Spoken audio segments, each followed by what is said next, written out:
கமர்ஷியலுக்காக தான் சார் முதல் படம். அடுத்த படத்தை தவிர்த்துறேன், கண்டிப்பா தவிர்த்துறேன். அடுத்த படத்துல இது படம் ரெடி ஆயிடுச்சு, அடுத்த படத்தை கண்டிப்பா தவிர்த்துடலாம். பொதுவாகவே ஜிப்பான்னா இத்து போன கேஸ் அர்த்தம். பழைய காலத்துல சொல்லுவாங்க, பத்திரிகைக்காரர் வந்து அப்படியே ஒவ்வொரு பத்திரிகையா போய் எழுதி கொடுப்பாரு. எந்த பத்திரிகை பிரசுரம் அவங்க தான் ஜிப்பா போட்டு அலைவாங்க. ஜிப்பாவுக்கும் ஜிமிக்கிக்கும் என்ன சம்பந்தம்? ஏன்னா ஜிமிக்கிங்கிறது வேற விஷயம். ஜிமிக்கிங்கிறது ஒரு கவர்ச்சியான பொருள். கிராமத்தில் பார்த்தீங்கன்னா ஜிமிக்கி போட்டாங்கன்னா எல்லாரும் பொண்ணை பார்ப்பாங்க. அதான் ஜிப்பாவுக்கும் ஜிமிக்கி என்ன கனெக்ஷனு? வயசான இளமை காதலா அதை சொல்லுங்க. நீங்க பாட்டு நன்றி சொல்லுங்க. பத்திரிகைக்காரர் செய்தியை சொல்லுங்க. இல்ல சார், ஜிப்பா இப்ப எல்லாருமே போடுறாங்க. ஜிமிக்கி நீங்க சொன்ன மாதிரி கவர்ச்சியானதான். ஜிப்பாவும் கவர்ச்சியான போட்டா கவர்ச்சியா தான் இருக்கும், ஜிமிக்கியும் அதான். அதான் காம்பினேஷன். நீங்க அவங்க மேடையில பாருங்க, எத்தனை பேர் ஜிப்பா போட்டுருக்காங்க. சார் ஜிப்பாங்கிறது அது உதாரணம். அதை வந்தாரே ஒரு பழுத்தவர், மார்க்சியம் பேசுறவர், அதான் இந்த உலகத்தை விட்டு வேற ஒரு உலகத்துல யதார்த்த உலகத்துல ஆடுறவங்க மாதிரி பேச்சு. அதான் ஜிப்பாங்கிறது. அப்படி சொல்லுங்க, ஜிப்பா எந்த வகையில ஜிப்பா ஜிமிக்கி பொருந்தது அப்படின்னு சொல்லுங்க. இது நவீன ஜிப்பான்னு சொல்லலாம் சார்.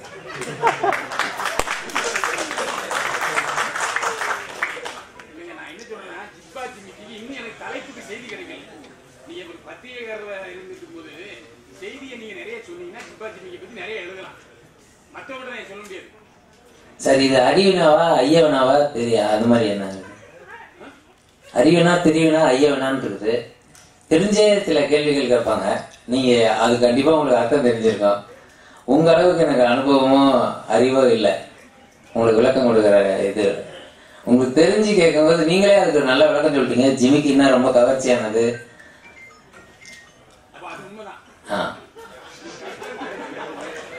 சார், ஒரு ஆண் பெண் அப்படிங்கிற அது அவர் ஜிப்பாங்கிறது ஒரு ஆணுக்கான உடை.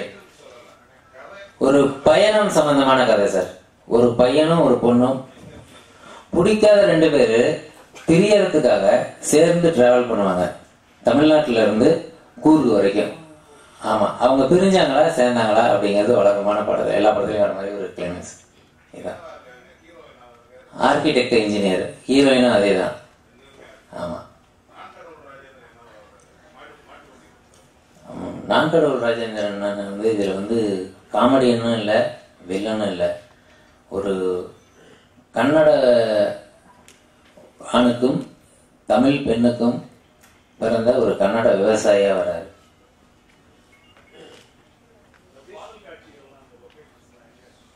மொத்த படமும் கூர்கு தான் சார், சவுத் கூர்கு. மொத்த படமும் கூர்கு தான். அந்த கூர்குல என்னன்னா ஒரு புத்தர் கோயில் ரொம்ப பிரபலங்க. அதே மாதிரி ஒரு ஊர் முழுக்க முஸ்லிம்கள் மட்டுமே இருப்பாங்க, ஒரு ஊர் முழுக்க மலையாளிகள் மட்டுமே இருப்பாங்க, ஒரு ஊர் முழுக்க திபெத்தியன்ஸ் மட்டுமே இருப்பாங்க. இந்த 3 ஊர்லயும் பாத்தீங்கன்னா காய்கடைக்காரன்ல இருந்து டீ கடைக்காரங்க சாதாரணமா இருக்க எல்லாரும் அதே மாதிரி தான் இருப்பாங்க. அது கொஞ்சம் வித்தியாசமா தெரிஞ்சது அந்த பின்னணி, அதனாலதான் அதை எடுத்தோம், வேற ஒண்ணும் இல்லை. இல்ல, அவங்களோட ஒரிஜினல் பேர் 2 பேருக்குமே ஒரிஜினல் பேர் வெஸ்ட் பெங்கால் சார். இல்ல, இதுதான் ஃபர்ஸ்ட் படம். 2 பேருக்குமே இதுதான் ஃபர்ஸ்ட் படம்.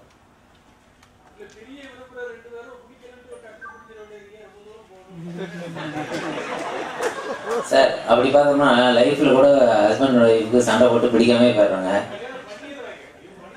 இல்ல, இவங்க 2 பேரோட அப்பாவும் திக் ஃப்ரெண்ட்ஸ், ஃபேமிலி ஃப்ரெண்ட்ஸ். அப்படின்னா நான் ஃபுல் கதையும் இப்ப சொல்ல வேணும். அனைவருக்கும் நன்றி, வணக்கம்.